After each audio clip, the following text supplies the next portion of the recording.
The Second Barbary War, also known as the Algerine or Algerian War, was the second of two wars fought between the United States and the Ottoman Empire's North African regencies of Tripoli, Tunis, and Algeria, known collectively as the Barbary States. The war between the Barbary States and the U.S. ended in 1815. The international dispute would effectively be ended the following year by Great Britain and the Netherlands. After the end of the war, the United States and European nations stopped their practice of paying tribute to the pirate states to forestall attacks on their shipping. It helped mark the beginning of the end of piracy in that region, which had been rampant in the days of Ottoman domination. Background: after the First Barbary War, the U.S. found its attention diverted to its worsening relationship with Great Britain over trade with France, which culminated in the War of 1812. The Barbary pirate states took this opportunity to return to their practice of attacking American and European merchant vessels in the Mediterranean Sea and holding their crews and officers for ransom. At the same time, the major European powers were still involved in the Napoleonic Wars, which did not fully end until 1815.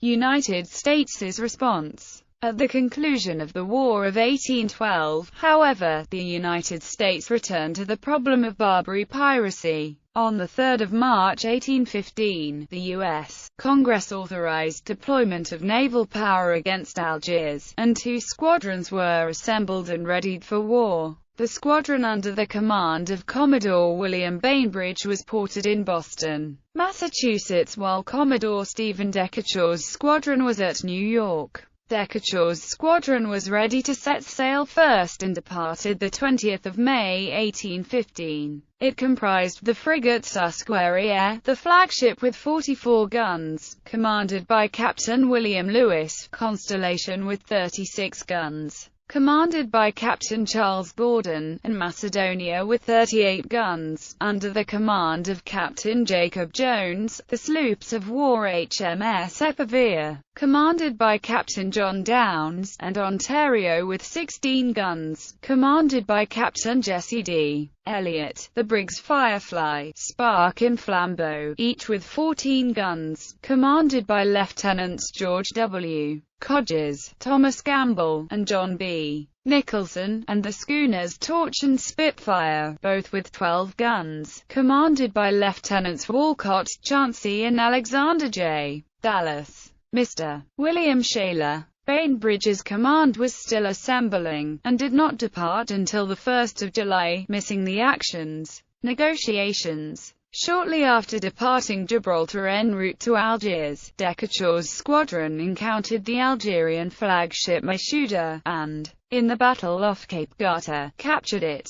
Not long afterward, the American squadron likewise captured the Algerian brig Estedio off Cape Palos. By the final week of June, the squadron had reached Algiers and had initiated negotiations with the Dey. After the United States made persistent demands for compensation, mingled with threats of destruction, the Dey capitulated. By terms of the treaty signed aboard the Guerrière in the Bay of Algiers, 3 July 1815, Decatur agreed to return the captured Mashuda and Estedio. The Algerians returned all American captives, estimated to be about 10, and a significant number of European captives were exchanged for about 500 subjects of the Dey. Algeria also paid $10,000 for seized shipping. The treaty guaranteed no further tributes by the United States and granted the United States full shipping rights in the Mediterranean Sea. Aftermath. In early 1816, Britain undertook a diplomatic mission, backed by a small squadron of ships of the line, to Tunis, Tripoli, and Algiers to convince the Deys to stop their piracy and free enslaved European Christians. The Beys of Tunis and Tripoli agreed without any resistance, but the Dey of Algiers was more recalcitrant, and the negotiations were stormy. The leader of the diplomatic mission, Edward Pellew, 1st Viscount Exmouth,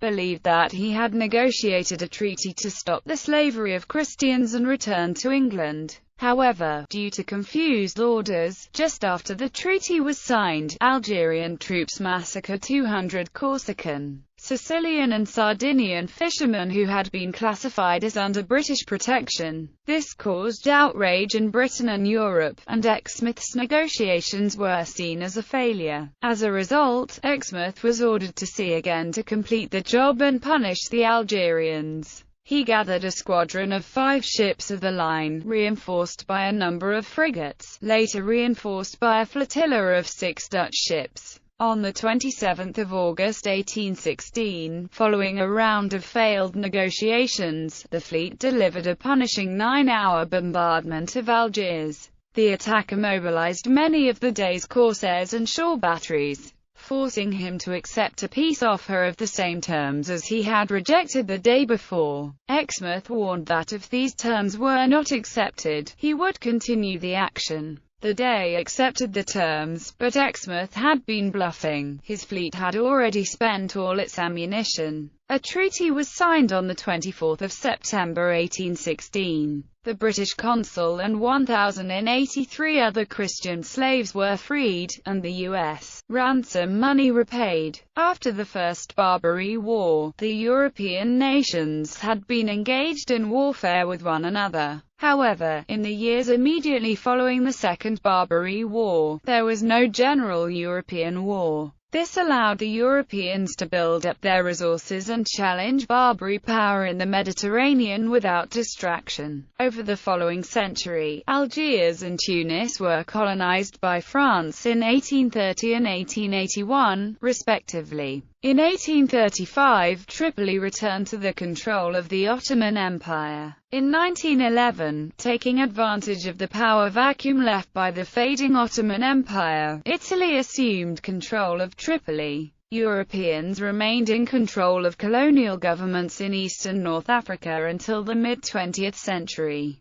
By then, the ironclad warships of the late 19th century and dreadnoughts of the early 20th century ensured European dominance of the Mediterranean Sea.